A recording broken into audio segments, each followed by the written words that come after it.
from New York. It's a show with 2 huge pieces of news. Actually 3. Wow. News item number 1. Brew's not here. He's in Bali, I believe. No, Bali's the next trip. He's at a family reunion. Okay, I thought he was in Bali. That's in a few weeks. Piece of news number 2. The show is 2 hours today, Yeah. and it will be for the foreseeable future, Exactly. except for tomorrow when we're off. News item number 3. Yeah. Christina got engaged this weekend. But are you allowed to say that? Yes. I asked her. Oh, okay. Well, congratulations to Christina. Yeah, Christina and Sean. I said, wow. what'd you do this weekend? I expected her to be like, oh, you know. Can I tell you something not to make it about me? I had a better weekend. Oh, good. Got Syracuse to college football playoff in the new college football game. Oh, wow. Boy. Oh, we're yeah. in there. We're in there. For both of you. How many people got engaged this weekend? Thousands, literally. How many people got Syracuse college football playoff? Probably just me. Christina has a point. First things first. Today, Jim Harbaugh's bold GOAT claim about the future GOAT, Lamar Jackson. Okay. That might be so outrageous, it's beyond the board. You're correct, actually. Meanwhile, Chiefs walk it like they talk it, the latest on the quest for a three-peat. And finally, Aaron Rodgers' newest claim about why he missed minicamp. You know, maybe it wasn't minicamp after all. Yeah, this guy. He sat down with the Pardon My Take guys. Yeah. Good For a job. very lovable interview. Great job by them. They do a great job. Yeah. A Shout little out. kind of insulting Yeah. at the same Shout time. out to PFT and Big Cat. Yeah, they do a great. And Aaron Rodgers. Okay, sure. Well, he's part of Yeah. it.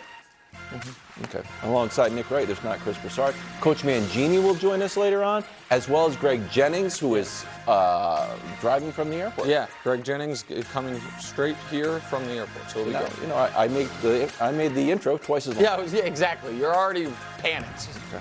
A little bit. There's no news. It's a long show. I'm missing. I got you, buddy. We start with the GOAT in Baltimore. Well, that's the plan for the reigning MVP, according to his coach, Jim Harbaugh. Take a listen. In my opinion, the vision for Lamar Jackson, and it's a vision, it's something you see it like it's already happened. You can see it like it's already been done. The victory has already been won when you pour into a vision. And the vision that we have together is that Lamar Jackson is going to become and be known and be recognized as the greatest quarterback ever to play in the history of the National Football League. Okay. Your reaction.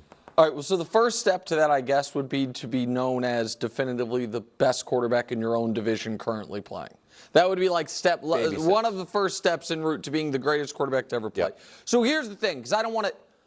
Lamar, we did, right around the time he either was about to win or won the MVP, I did the all-time quarterback pyramid. Yeah. Lamar was on there. Where was he? I think he's probably around like 25th-ish, 20th. I don't even quite, maybe 20th, I don't know. But the point was, he was a lock, stock, or is Hall of Fame quarterback. And so because of those 2 MVPs, because of the regular season win percentage, so I don't want to denigrate who he is as a player.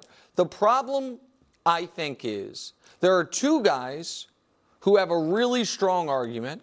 They're the second best quarterback in the league. And I think most people consider both of these guys top 5. And a lot of people probably consider them 2 and 3 in one order.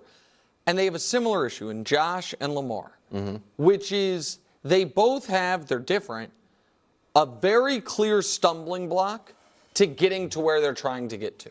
So for Josh, it's just he has yet to show us the ability to have a start-to-finish great regular season, which would then allow you to, for the first time ever, have a bye or home field advantage, to not be playing these brutally tough playoff games in round 2 that have been knocked him out of the playoffs, right? But he has the resume of maybe the second best quarterback in the league, but because of not being able to do it from September to January, it's not crystal clear.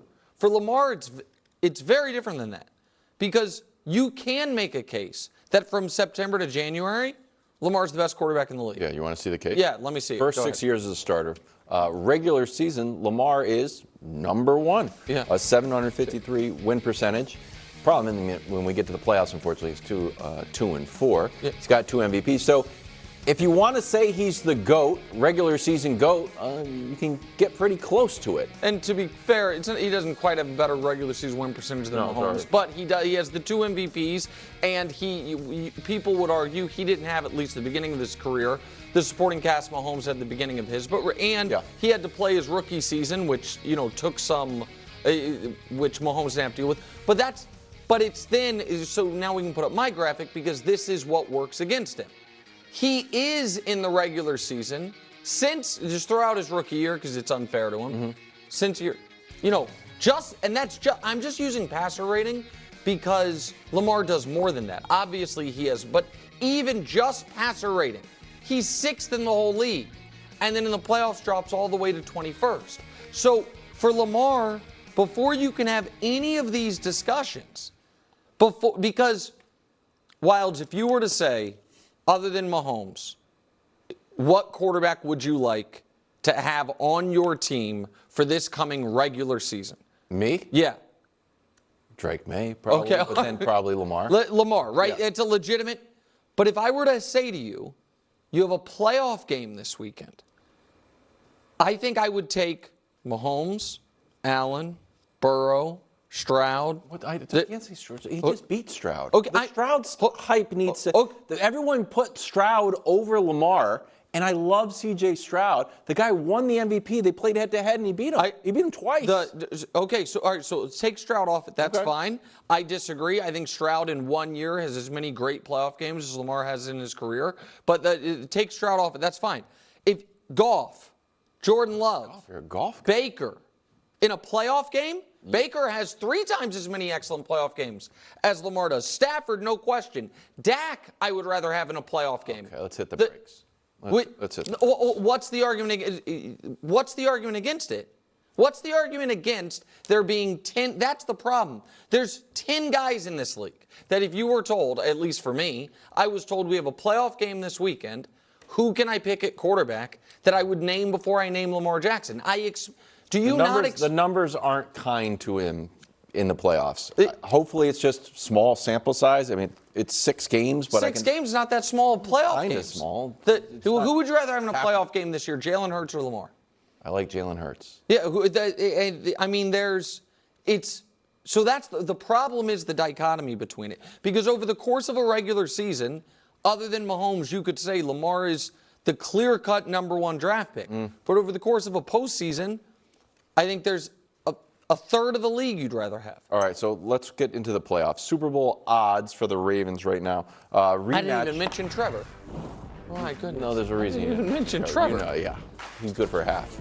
Chiefs 49ers are tied at number 1. Then it's Lamar. Then the Lions, then Joe Burrow, and then Jalen Hurts. Baltimore too high, too low, or just right. And I got a hot take brewing here.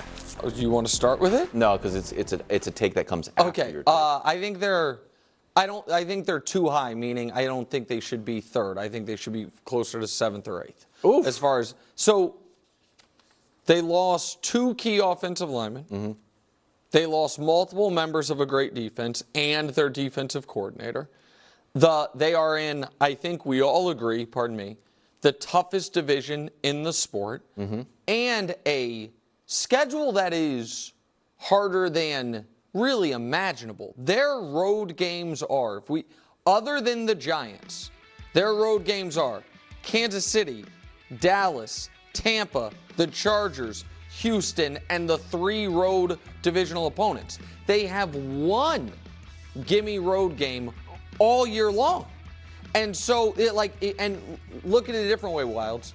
How many of those games on that schedule do you look at and say, definite easy win? Dub, yeah. I count 3. You have got the Raiders, Yep. the Commanders, and the Giants. Yep, that's it. Tough one. I count 3 easy victories. Now, that's not about Baltimore. And by the way, a lot of the AFC North has brutal schedules because you play each other, but Baltimore has the downside of the strength of schedule games, adding those other tough opponents.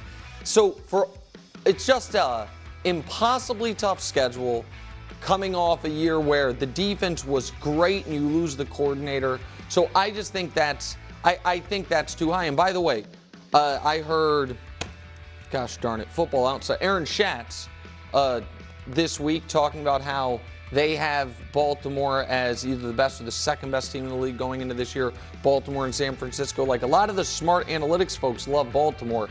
I just think they're overvalued at the moment. Okay, so we talked about, Lamar's playoff struggles. I want to show you another graphic.